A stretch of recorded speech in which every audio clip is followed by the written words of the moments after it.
May ginagawa mo dyan. Parang may tansya. Bigyan ba natin ingredients sa kanya? Parang usi.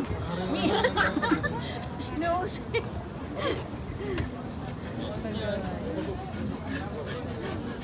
Ulit, ganun yung paggawa ng prep.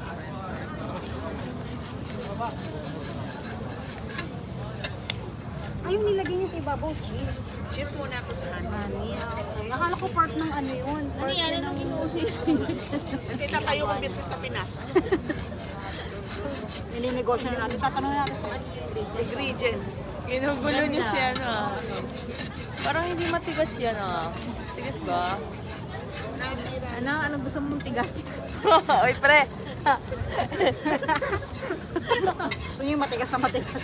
Hawakan mo ito malamig. Kala ko ba ibang gusto mo? Tigas na. Pre, ganun talaga pre. Parang nadurog yan ah. Sabi ko na lang yung kay Kuya. Akin na lang yan guys. Hindi Para doon, may nag-aantay yun. Sabi ko, pati mo sa kanya siya muna.